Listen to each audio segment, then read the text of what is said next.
Greetings, fellow painters! Today we'll discuss the different ways to use object source lighting when painting a board game miniature. These approaches range from display-level airbrushed OSL, which is a useful trick to add some much-needed interest to the model, to quick OSL cheats that are designed to save you time and energy.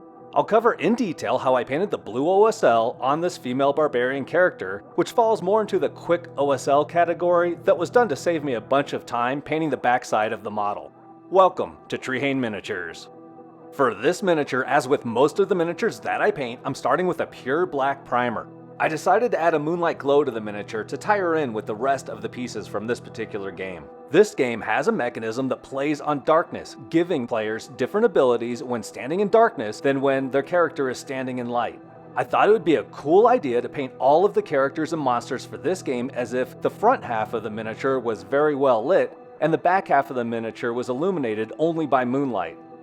In doing so, I discovered how little I actually enjoy painting the backs of miniatures. In my layering and glazing videos that I recently published, I deviated from this OSL approach and painted the miniature in its entirety with layering and glazing respectively. And let me say, by the time I was done glazing the skin tones on the back side of this abomination, I was over it. I promptly went back to using OSL as a time saver. The first thing that I do when using OSL as a method to save time is to establish the base of the object source lighting on the miniature before I begin the full painting process. This gives me a visual marker of the areas that I don't need to paint with more traditional colors. When starting from a black primer, I simply take a rattle can paint of the appropriate color for the effect I'm going for and apply it from a single angle to one aspect of the miniature. For this model, I'm using Ink Blue by Rust-Oleum as the base for the moonlight glow. I make sure to depress the nozzle before directing the spray at the miniature, then move quickly over the model in a single pass, releasing the spray nozzle only after the spray is no longer aimed at the mini. This should help alleviate any speckling that can occur from a partially depressed nozzle directed at the miniature. Another way that I have achieved this foundational OSL color is to prime the entire miniature with a dark blue, like Rust-Oleum's Midnight Blue, and then apply a white dry brush just to the part of the sculpt that received the OSL effect. This similarly establishes an area that I will not need to paint with conventional methods. These are my two preferred procedures for establishing OSL to save time when painting. On the other hand, if I'm going for a higher level OSL finish, I will paint the entire model before applying the OSL effect. This is not done to save time, because the OSL is basically an additional step to painting the miniature. However, having the model painted in its entirety before applying the OSL will result in a more natural looking OSL glow. This is because of how the OSL layer interacts with the pre-established colors beneath it. Acrylic paints are generally quite translucent, so this OSL layer will be subtly affected by the painting that came before, and the quality of the OSL will be elevated.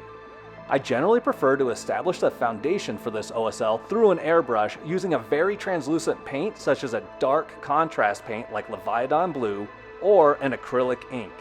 It can also be accomplished by simply using acrylic ink and a standard brush, but this takes a little more time. No matter which of the two methods that I use to establish the base layer for the OSL, I always finish up with a standard brush for more control when finalizing the detailed OSL highlights. Getting back to our barbarian character, once the front side of the model is completely painted, we're left with a solid blue foundation for our glow. For this quick OSL finish, I decide to sketch in highlights with a near white paint. I'm using White Blue by Monument Hobbies for this. These highlights are sketched on any raised surfaces and upward-facing features that would catch the blue light. Therefore, most edges and protrusions will receive edge highlights. For smoother surfaces that need to be highlighted, I will apply the highlight with a series of short strokes that run perpendicular to the length of the area that is receiving the highlight. For example, on the barbarian's arm, the highlight strokes run across the short section of the cylindrical feature rather than along its length. I feel that this is important to sell the illusion that light is bouncing off of the fabric on the arm. Otherwise, it could look like the material simply has a light blue stripe running down it. Likewise, the bedroll at the top of the character's backpack receives highlights that run across the short section of the cylinder. For the sword, I used the same white blue paint to paint in where I want the main reflections both for the blue OSL and where I want the reflections for the front of the sword. I also edge highlight all areas of the sword. There are two other options that I sometimes use when painting this type of quick OSL.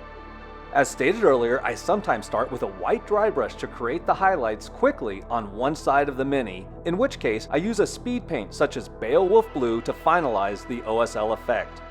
The other option is to forego the white highlight sketch altogether and simply use a single light colored paint to sketch the highlights, which yields the final result in one step. The finishing touch on this OSL is achieved with a simple glaze using a standard acrylic miniature paint. I'm trying out a new color for this OSL, choosing turquoise by Monument Hobbies. I actually find the Pro Acryl line of paints pretty difficult to glaze with because of the high surface tension of the liquid found in this paint brand. The paint seems to want to beat up on itself rather than smoothly laying flat where I place it. I added a touch of flow improver to this thinned mix of turquoise to help alleviate this issue.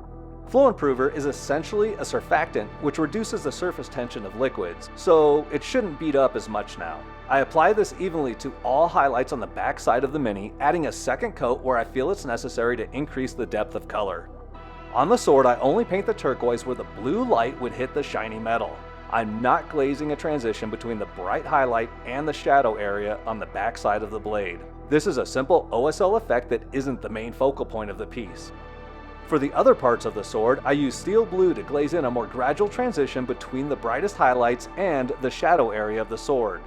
Since the front side of the miniature isn't receiving the blue OSL, I want the painting to look more natural here. This is still a very simple application of paint that takes just a few minutes.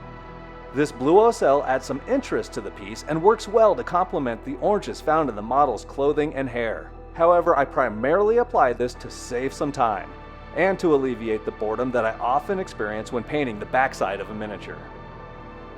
On models where I'm going for a more detailed OSL finish, I use several lighter colors to build upon the dark base layer that I established earlier. I apply the paint in thin layers, always drawing the stroke from the darker area towards the light source. I follow fairly standard layering practices here, where I gradually work with lighter subsequent layers, covering a little less area with each layer.